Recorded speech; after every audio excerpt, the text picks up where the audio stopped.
Is this where the other shoe drops? Are we just waiting for it to drop at this point? Is the pressure too much? Is that what the issue is? Is it the pressure? Is it the pressure to play your game? Because we talk about this a lot. It was like, Mitch Wolves, you just kind of, the choice is, do you play your game or you just play the vibes, just play the game as would. You don't do anything crazy. Yeah, that's the question. Are they going to start overthinking it? Maybe the desk was right. They focused so much of their prep on minimizing poise, and now that he's gone, they're lost. They don't know what to do. We'll just have to see. So far, the ban phase hasn't been anything too crazy. We will see a Cade actually banned. Normally, when we see him banned, it's when Thatcher and Maverick are banned on the attack. Cade is banned in response because it's a lot more difficult to get those Electric Claws. But instead, there was a Zofia ban taken out by the Wichita Wolves, and then they opted to ban the Cade. To round things out, we have the Valkyrie, who strong map on any map. Fernys Tacos banned the Thatcher earlier. Normal ban on every single map. So really, it's the Zofia and the Cade that we need to look at. Say, okay, they don't want to deal with those Electric Claws. Should be a little bit easier to open up those walls. With Thatcher on the board, can't really bandit trick. So a lot of options. A lot of options here. Certainly something different coming out from the Wichita Wolves. Yeah, it's always that Zofia ban. It's always kind of weird because she's, again, like I've said before, so many times before in casts, that she's strong enough to be brought, but never too strong to be banned. It's kind of the thing, really. But like, banning Kaid, it's like usually you see it with Maverick, like you said, but either way, having Thatcher off the board is the counter, I guess. So banning Kaid isn't always that crazy, I guess. But still, yeah, the first start though, we see Mohes on the Finca and the Blitz coming from callout. So is this considered overthinking it?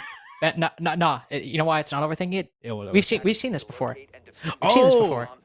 Yeah, you remember. You remember now. I remember now. Your memory's getting jogged. I remember now. Yeah, they always wait until like the not dying second, but the right time. It's sometimes it comes late. Sometimes it's used early on. But what Wichita Wolves will usually do on Oregon specifically, on this map in particular, is call out will 6 to the Blitz from any operator. Doesn't have to be Flores, can be something else.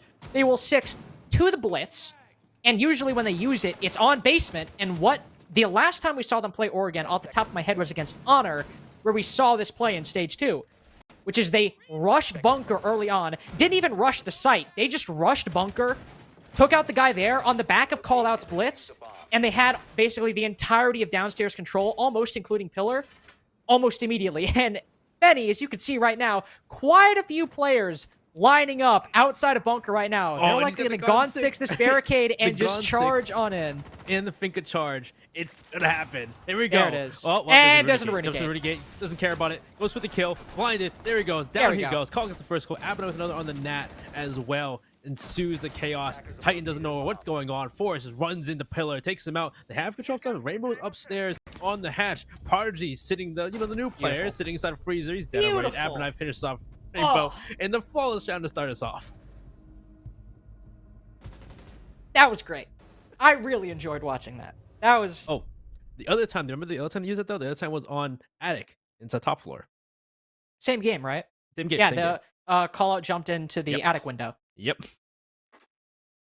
Well, that round was great. Let me tell you, that round was great. We saw call out rush Bunker like we knew he would, like we all called that he would. Gets the kill. I will say, when they opened up that barricade and there was a Renegade there, and Call just ran on through.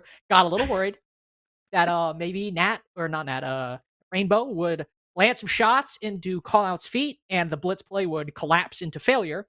But alas, he did not. He blinded the smoke. Managed to take him down. Combined with the kill that Abonite got onto Nat, I think Wichita Wolves, it was probably, like you said, when you talked about the Blitz play, they were just seeing what was going to happen. They were going to wait for that right moment. If the opportunity presented itself to Flood, they'd send it on in. But I imagine maybe if they only got that kill, they would have pulled back a little bit. But once Abonite got that kill on a Nat, Wichita Wolves were like, okay, let's just send it. They got the third kill, and they're like, yeah, we're already at the end of the round at this point. Let's just bring it home, get round number 1 on the board. It's exactly what they did. I love how Titan would just sit at Pillar, just like reloading his gun, like, what is happening? Titan's like, guys, help! he's just behind the Pillar, just like, reload the gun. I mean, there's not much to break down. It was like that was just a Wichita Wolves round through and through. It lasted about 30 seconds. Not much we can add to that. Y'all pretty much saw what happened. So the question is, they know the Bliss this round though, but they still have the Finca on board, and Mohes usually plays the Lion though, which is interesting. So Mohes playing the Finca more often now, maybe to bring that that global ability, having to be able to heal your opponent or heal your teammates, not opponents, your teammates. And really, oh well, first part's gonna be destroying those mirror windows. Already done. One's already been opened up, opening up towards that split side towards garage. There's also another upstairs facing the attic side to make it difficult to push from attic into site. And that's one thing that's interesting because the Kaid band and the Valkyrie band leaves mirror available, and mirror on Oregon can be quite a tussle, can be quite something to deal with. But we'll see with our Wolves how they diffuse that. Well, that's sort of the issue right there. Obviously, they were trying to deny that meeting play, so it's a lot harder to take attic throughout, and of course, a lot harder to then get vertical play onto the players playing inside a kitchen. Basically, helps keep that bit of map control in the hands of the defense. That mirror window gone, you just kind of have to sit in kitchen and play it a lot more normally. What they were trying to do, trying to be super creative with that setup, you can't really do it anymore. Still a lot of options. Roy G. Biv, who, by the way, you do not get the joke. Roy G. Biv, if you also did not take art class in elementary school, is an acronym for all the names of the colors: red, orange, yellow, green, blue, indigo, violet, and his name is Rainbow. That's the joke. He's not dead. Flipper is, and that was Mohes, not Rainbow either. Yeah, I saw you put that's rainbow in the chat. I had no clue what that meant, and I was like looking at that like. Yeah, no, Roy G. Biv is all the colors, and a rainbow is all the colors, all the main like 7. Yeah, all the main 7 colors. Yeah, there's other colors Well, hey, that's very creative from Rainbow. Well, Rainbow gets the first pick for his team. C4 on the forest. He's gonna run away, but someone's there to refrag. Abnai from garage. Titan there is to take up Mohes elsewhere. Looking like Titan's getting aggressive, trying to walk out of the kitchen, help his team out to keep themselves in the in the running, keep themselves even. And now with that, what Wichita Wolves they have some control. They've dealt with some of these players. They've opened up that that wall into games, I believe. So they have some control here. But Attic hasn't really been taken by. They haven't actually. No, haven't actually. No, so they don't really have much open here for them. Oh. On top of that, Force is dead. He cannot open that up. Wichita Wolves are relegated to pushing into these doorways, and it appears with 35 seconds left, they don't have much time to rotate. They'll have to push on through Attic and Trophy. Abunai is down below, probably trying to find Titans, who was down below earlier, likely trying to go for a C4. Will not find him, but will find Prodigy. But here comes Titans. Abunai will open it up. He does not have the intel on the Mira's position. Gotta be a bit more careful than that. Call out also shut down on the entry into sight. Freak will manage to find one, and probably knows Titans' position with 15 seconds left. He can make this frag work. Titans will likely rotate back down. Unknown right now. Never mind, he's rotated back up, but Freak certainly does not know his position. He'll recover the diffuser. Titans is well aware of this spot. He can wait out his time, planning right in front of him. Easy kill for Titans. Fernys Tacos even things up. 1-1. Yeah, that was a good start for Wichita Wolves. They're able to get those picks, that grenade kill, getting a pick elsewhere as well, putting themselves in the lead. But Fernys Tacos, Titans getting aggressive. Rainbow with the C4, evening it up, and the big powers. That C4 kill was the Hibana. It was that Forest need to open up that game's wall. Not having the hard breaching available at that point because the selection of operators they're bringing means they then at that point have to walk like I said, walk through those doors, walk through angles. And Abunai at that point looking like he was trying to be that that last minute attack that you wouldn't expect, that flank, that last minute hit from the back you wouldn't see. But Titan was ready, waiting for that play by White Stairs to deny that entirely. And that point nullifies that surprise play and making it so easy to deal with those players pushing in from Attic, pushing in from Trophy into site. And that was honestly the play there that it both simultaneously could have won the round, but then when Titans landed the kill on the Abunai was also the play that ended up losing them the round, or getting Fernys Tacos to win the round. It was late, they didn't have the intel. Unfortunate, while Abunai was trying to make a play there, it was probably just, he's like, I gotta do something. This is going to be risky, but I need to make it work.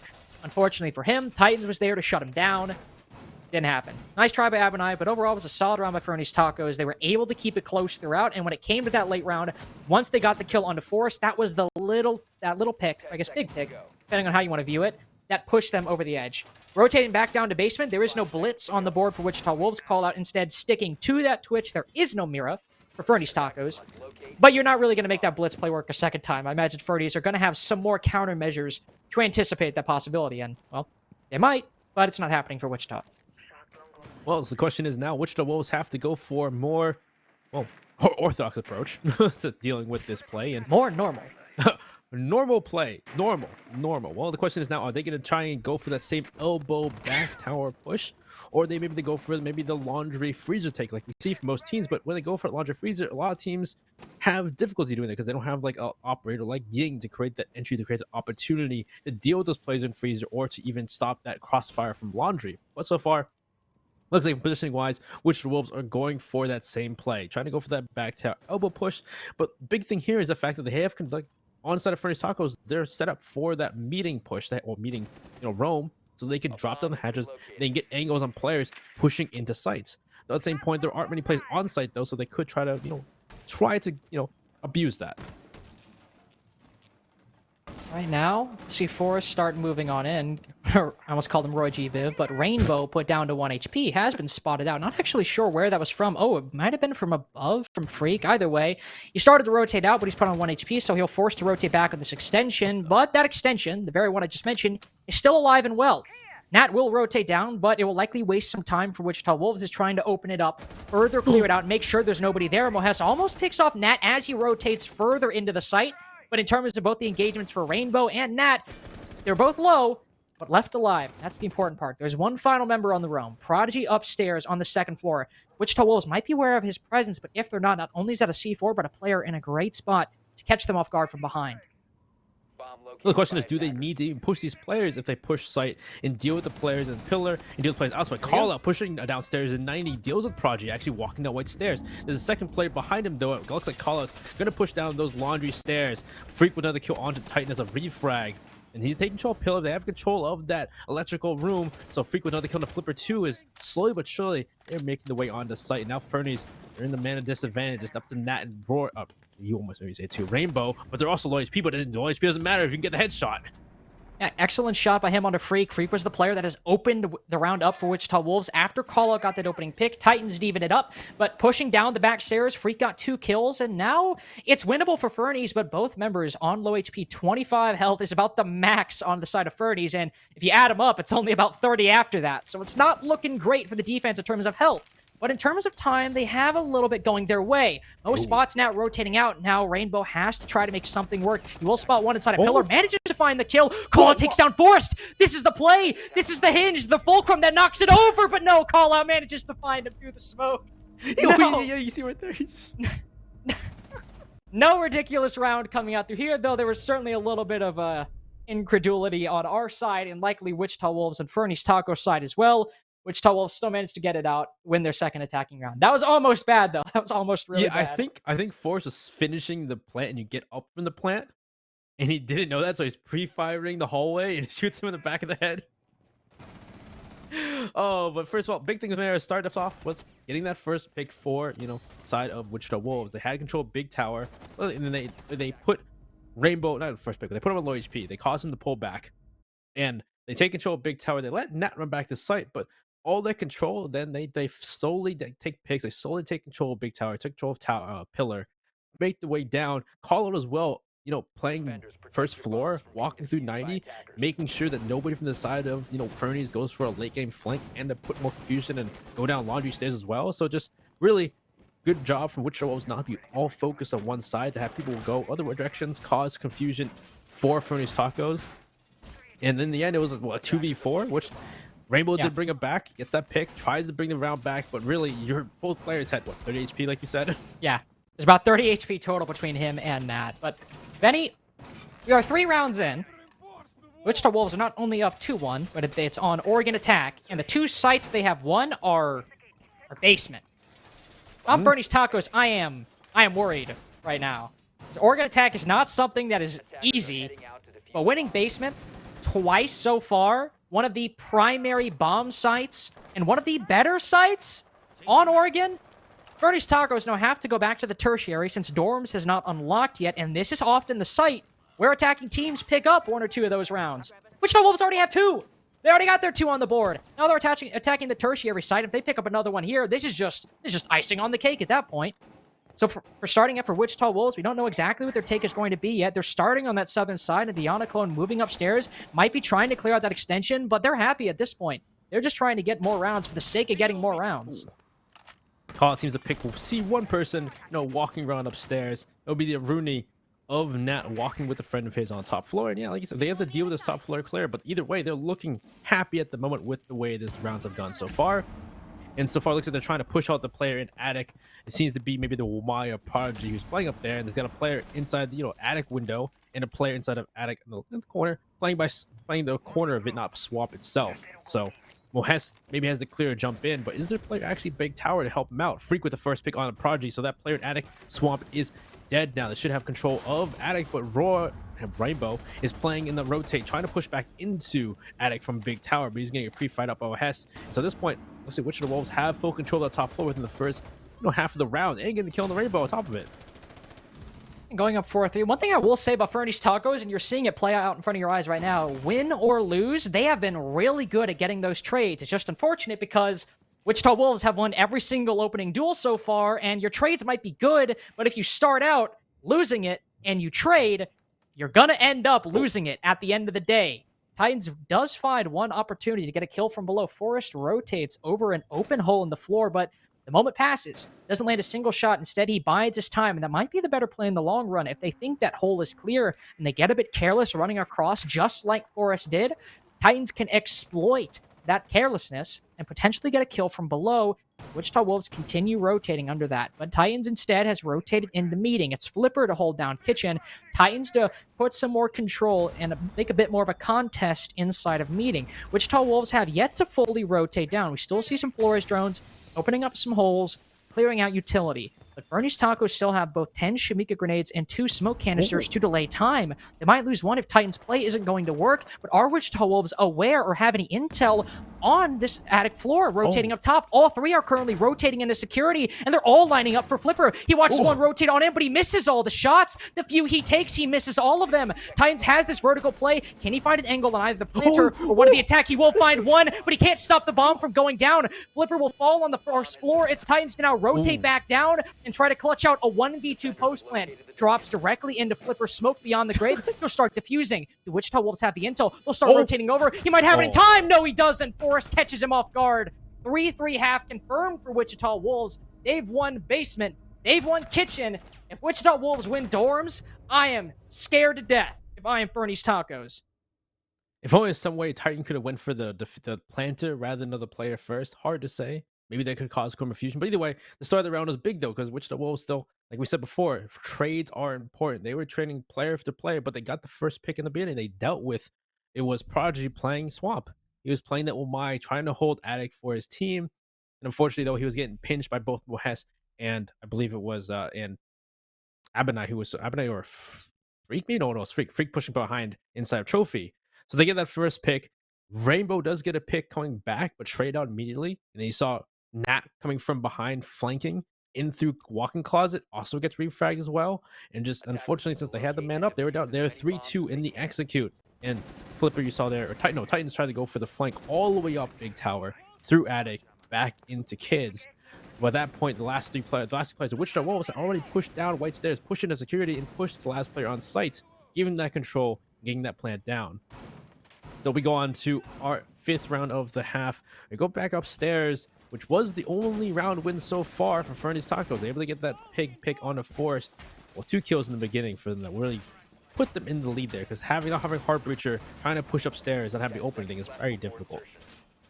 They did suffer from that same problem I mentioned. They lost the opening duel and they played the trades, but instead of ending in the disadvantage, they actually ended even.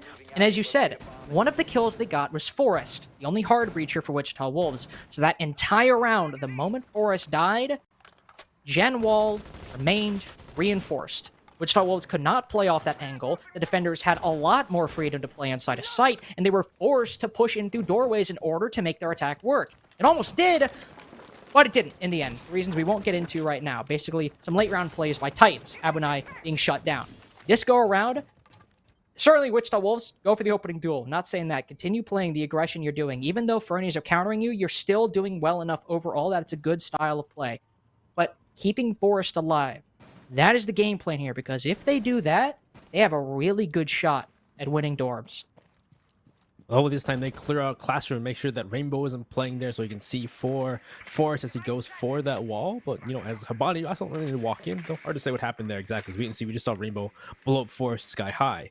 So at this point, though, too, the mirrors are the issue here. That's why they have that mirror inside of Kitchen, so that they can play for that. But Callet's not on Twitch time. Callet's playing Nomad, so they don't have a way to really deal with those mirror windows besides, maybe going from a different angle, trying to open from pop, or maybe grenading the player behind them.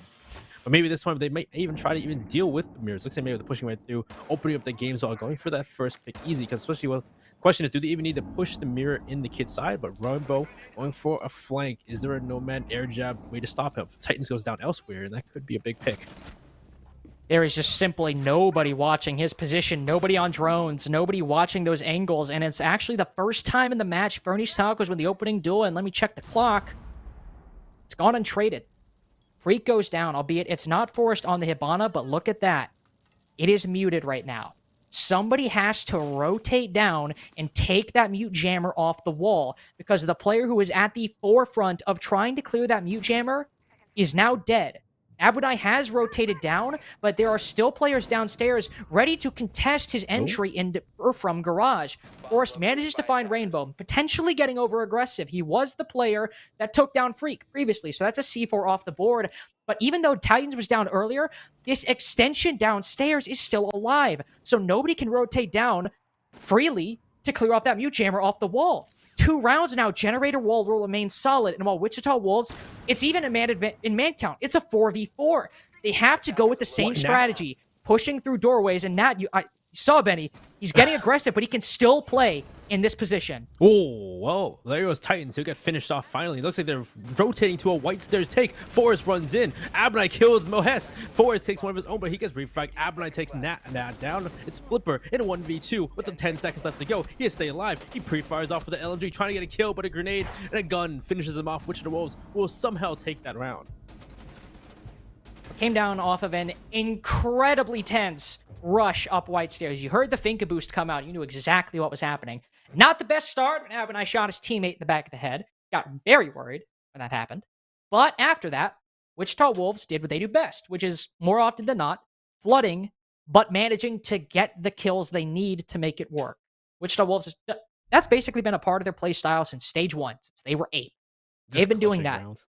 Well, clutching rounds, sure, but not necessarily in the 1vx sense, but when they have to just make a collective push through a doorway or two, if they have enough people on the board, they can make it work more often than not. And that was a situation where it did. Of course, Abunai, TK was a little worrying, but Forrest and him on the entry managed to find those kills necessary. And despite the fact that Fernys Tacos had a pretty gnarly crossfire, 1 player in Gen, since the wall had never been opened, 1 player in dorms, and I believe 1 player even further to the left as well on the bunks, kills still went their way. Took down the player by Big Window, and it was just Flipper left. And even though it came down to a 1v2, still very close, winnable for Fernys Tacos, didn't work out at the end. But here's the problem, Benny. Wichita Wolves have now won all 3 sites on Oregon attack. Now we're going back down to basement. Fernys Tacos have won a grand total of 0 times. This is the issue right here. Wichita Wolves have looked really good on the attack. It looks like they're changing the strategy at least. Though. They are. That is true. Feel free to talk about that. Last 2 times they played this site, they played for that meeting, played for that roam, had people on top floor, had people on first floor, playing for that roam, trying to hold meeting and use the hatches against, Wichita Wolves. But this time, they're gonna back off. They're gonna go for that more normalized strat where you have the mirror in play. You can, have a mirror facing freezer, have a mirror facing elsewhere, maybe even facing towards that single wall into storage. There's different ways you can play the site now, and really we've seen Wichita Wolves play for that back tower, play for the elbow play every single time so far, but it looks like they're changing it up. But there is a mirror facing freezer, so they're going to face some difficulties starting off here. And can they actually walk in a freezer, without harm? Oh, no, they will not. And they'll probably recognize that fact pretty soon after they spot the far left end of that mirror window. They're like, we cannot just take this for free, unfortunately. So they'll have to rotate back up. Do have a bit of intel. They've already got a nice spearhead into freezer. That's about all you need for the first minute. That's pretty solid overall.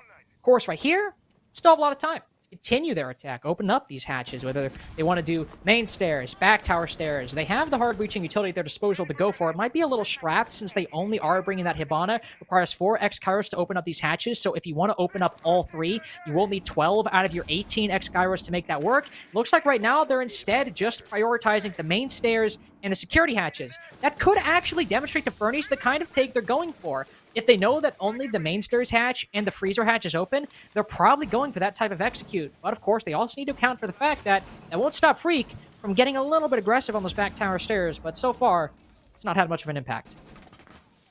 Well, so far the only elbow pressure they have though is that mirror, so they could take control of elbow easily, but the problem is Flipper is playing pretty aggressive here in barrels, stopping the push down the back stairs, but actually Forrest drops down the hatch. He takes out one. He's inside of sight, but is he gonna be able to survive though? He takes out Titans actually. Rainbow's by himself all alone, and really, I don't know what happened. Well, so do you remember how I had that little bit of analysis where I was like, oh, opening up the main stairs hatch and the freezer hatch, that could signal to Fernys Tacos that they're going to push. That they're going to do a laundry freezer push. Remember how I said that? Yeah, yeah. See, how what they did was they just hot dropped the E-box hatch. It wasn't even all of those. It was just Forrest. Yeah, well, he did get like 2 kills on that execute. Yeah.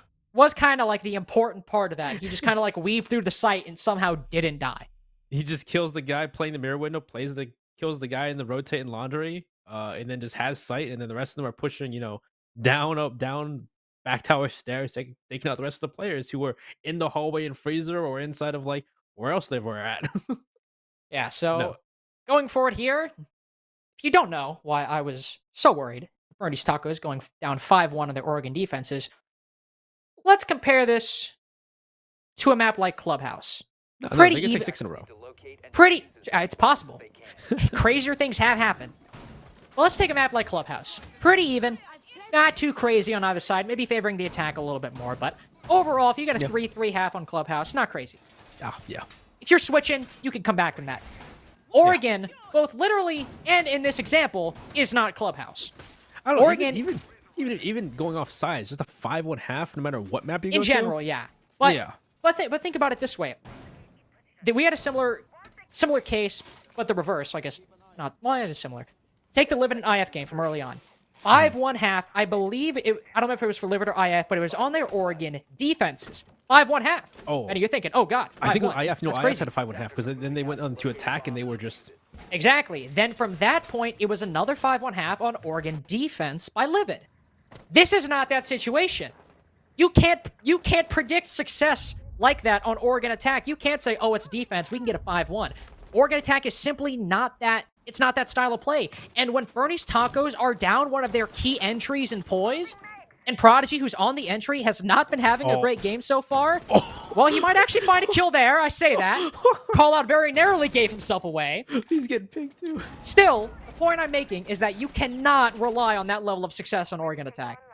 It could have been safe. If he got that picked up, it would have been nice to see that. But unfortunately, now he's kind of announced his presence here in Trophy. So now the rest of Wichita Wolves know that they're pushing up. And Freak will get the first pick onto Nat, actually. Looks like Nat was trying to push straight into Kitchen without anybody else. Mohez will get a kill on Titans elsewhere, too. So there goes 2 sets of grenades, which could be vital for dealing with a lot of utility on the side of Wichita Wolves. At that point, getting 2 picks, Wichita Wolves are like, hey, we're just going to back off the site because we've got our picks. We've wasted utility on the side. We got rid of all of the grenades. We're good to go. Yeah, taking out Titans and Nat on Yana. 2 of your key entries. Sure, there's still Prodigy, but again, he's not been having the best game so far. He will rotate down. He is going to be the entry in this case, trying to make his way into Freezer. Nobody's giving up any picks from Wichita Wolves so far, which they don't need to. They got their 5-3 advantage. They don't need to give away any gunfights right now. Don't get overconfident. This is sort of the issue for Fernys Tacos. They might have a lot of good tools to use. They have the Hibana, still have the Ash to destroy some of that bulletproof or explosive utility. But beyond that, not that much. They really have to really prioritize these hatches, and what I imagine, whatever hatches they open, that's where they're going to push from. I say, yeah, they need to find picks more than anything at this point. Open hatches. Like something, anything. Something. They got to find a weak point somewhere in Wichita Wolves' defense, which you wouldn't say it, though, because Wichita Wolves on their defense. It's kind of hard to find, weak points in a disciplined team like them. So we'll see, though. As they're droning around, they have a minute still to go, where they can look around, see if they can figure things out. It looks like Rainbow has an idea of somebody nearby, so he's going to open up that E-box wall to try and deal with the player playing Harry Potter or playing this barrels hallway. So, Abadai sitting here, it looks like he's just looking back and forth between elbow and side of back tower stairs. So at this point, really, I'm surprised Rainbow hasn't opened the wall yet, actually. Well, Abadai is actually in a bit of a dangerous spot right now. There is one player playing outside. All right, well, Rainbow just got killed to a Capcan trap. Beside the point, Prodigy managed to weave his way on in, take down Abadai and Pillows. I was going to say, Abadai's in a tough spot. Prodigy and Flipper are both looking to pinch him out. Abadai dies, but again, at the cost of one of the members of Fernys Tacos. With 15 seconds left, diffuser inside the site. Wichita Wolves have their angles. They have one player, Freezer, who's got the kill on the Flipper, and they have one player just around the bomb chassis who gets the final kill that sends Wichita Wolves to match point. 6-1 so far, and all they have to do is win an Oregon defense. Surely they can do that. Also, yeah, Capcom makes a lot of sense for Oregon when teams take, a long time to create that execute, and you have to rush at the end. It makes sense for Capcom, actually. Teams can get careless. Teams are Yeah. not used to people bringing Capcan. They're not looking at their feet or, I guess, Well, chest if level. you stack all wherever you 5 want. in one door, they'll never notice it, right? That's true. Or if you stack all 5 Capcan traps on one door, it's going to be difficult. You got 15 seconds left to shoot them all and also enter the site. Is problematic. Not the angle I was going for, but I guess that also it does apply. I was like thinking about something more like, I don't know, intellectual, normal. Hey, if you put like one at the bottom, put like 2 at top, and they're looking down, not looking up. You know, Benny, I'm not a refined Capcan enjoyer like you are. I'm not able to put myself in the mind of someone who knows the full potential of an operator. So I'll let you take that one. I'll go back to, having a life, knowing useful info. But either way, that was the big part is, losing 2 players on that roam clear, or what potentially was supposed to be a roam clear, and then Ritual was just backing off at that point. And Fernys Tacos, they had 2 minutes at that point to try and execute, but the problem is the lack of utility, the lack of really anything to go off of. You don't have grenades in them. You still have the explosives from Ashes Breach, but you don't have the grenades to try and, clear out Freezer or declare people in live or in laundry, or clear players who are playing Pillar. And at that point, you gotta try to take fights, try and have to push through. And sometimes I didn't expect too. Like, they could have used some of the X-Scouts to open up that, the E-box wall and try and deal with Abonite. Though they did get the kill at Abonite, but it did cost Rainbow from jumping down into a Capcan trap, which was unfortunate too. Benny, I mean, I don't want to be I don't want to be cynical or pessimistic, but Yep. they gotta win Dorm's defense, right? Like, they got to. You trying to curse them? Is that what you're trying to do? I mean, here's the great thing. If I say that, I'm right. But if I don't, I curse them, and it's really entertaining to watch. So, I can't lose in this situation right now. True, you can't lose. Abonite is playing in 3rd floor of Big Tower, which is interesting to see if they're going to try and deal with him whatsoever. I doubt and you see there is a player by Bathroom as well. So these roamers from Wichita Wolves, well, how's it going to work? Oh. Sort of the issue right now, Mohes, I have to admit, despite the hole being opened up and a frag grenade exploding right as he was putting that bandit charge down, pretty ballsy. I believe Prodigy just walked off the roof. Oh. Pick back up, so we're all good. And right now, Titans, I believe by Mohes just merely existing there. Okay, no, never mind. They'll drone him out. I was about to say, if Titans waste a nade there, that could be bad. All right, well, speaking of things that are bad in actuality, Flipper and Prodigy are dead. I think Prodigy just got smoked off the armory repel by that shield on the hatch. Just got smoked in that long ankle. Ooh. Now Freak is just rotating down below. Let's put things in a 5v2. Rainbow and Titans, the only 2 left. The 2 top fraggers, Fernys Tacos, I should say. Rainbow on 7, Titans on 6. The latter pushing their way through main lobby. Roy, G-Biv, currently pushing in through armory stairs. They do have nice positions. They don't have any drones on the board, though. Only 1 active drone that Rainbow has at his disposal, and Titans has elected to just start crouch walking down Z because he doesn't have that many options left, Benny. His Forest is still below as well, too. So he's still roamers below, and, well, Titan's looking around. Forest hears the explosion, so he definitely knows someone's nearby. Will Forest pounce on the Titans or not?